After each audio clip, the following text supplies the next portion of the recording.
There's a dog barking behind me. Can you tell?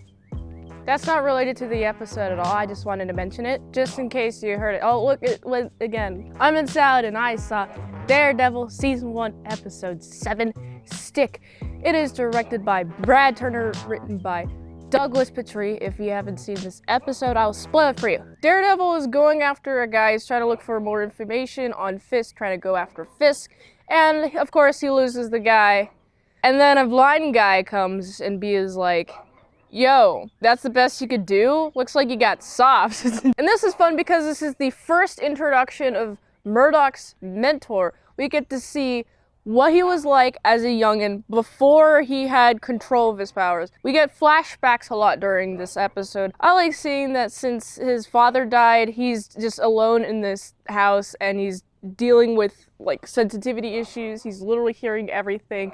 He's in a house because it's so bad. And I like how Stick is like, okay, I'm here to recruit you. I'm here to train you, teach you how to use your abilities. And he doesn't say I'm here to like recruit you to my cause, but he is like, I'm gonna train you, tell you how to do things right. Tell me every little detail in this flavor of vanilla. Tell me. Stick is the person who helps him unlock it. Stick is also the person who helps him control it. But Stick is also the person who will leave when Murdock makes some cute little bracelet thing and gives it to Stick, and the Stick's like, all right, our training's done. I guess you weren't the one. No emotional connection whatsoever. There is no attachment whatsoever. I know you need a dad, but I'm here to mentor you. I'm not here to be your dad. And then he's just left alone to his devices. I'm thinking this is really cruel to do to a child.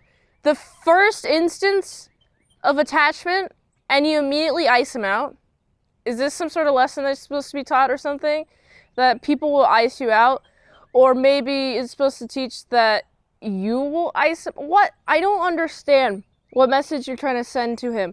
I feel like you became insecure, or rather, not insecure, but rather you felt that the attachment was going to make it harder for you to teach. I guess that's a form of insecurity, but still, like, I feel like he doesn't explain himself at all. He just kind of ups and leaves, and I find that really annoying. And of course, Murdock also finds it annoying, and so they have like a big old fight, battle. What I like about this episode in particular, it shows the very beginnings of Murdock learning how to fight, him being terrible at it, and then it shows, in contrast to him being really good at it, even better at it than Stick is in some moments, and then Stick has the advantage in some other moments. It's really fun. Murdock's like, why did you leave me? He's like, because you attached to yourself. I'm like, what? I was freaking 9. I'm like, yeah, he was 9 years old.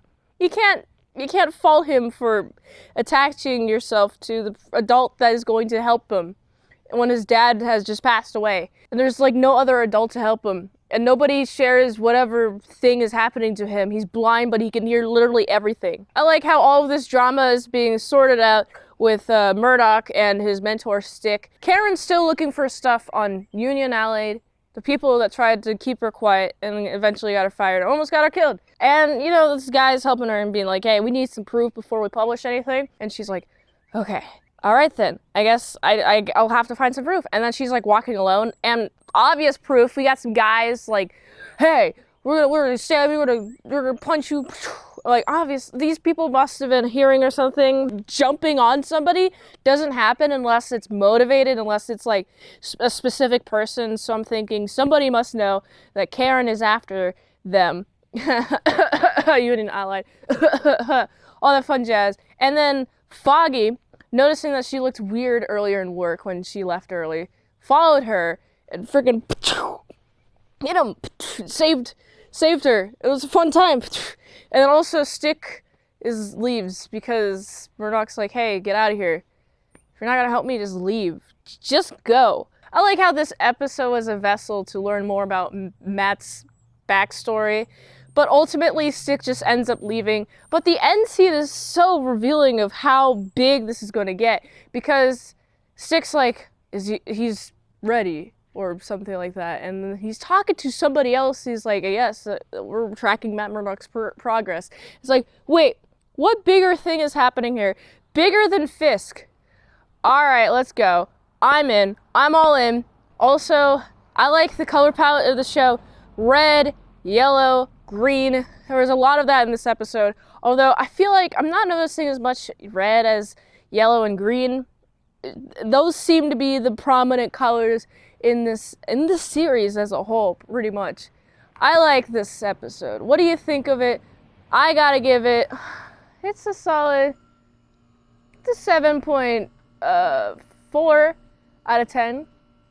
If you like this video, watch another on the platform you like that. $20 donations at patreon.com/ASEPresents for one movie review per 1 month. If I haven't reviewed on the channel, there's a chance I haven't seen it all, so that's why you gotta get them Patreon requests in. And it helps with daily grinding this by going to autisticboobs.com, so you can go here. And until next time, in Salad Saw, I'll see you later my salad croutons and bacon bits. I'm gonna fight some crime now.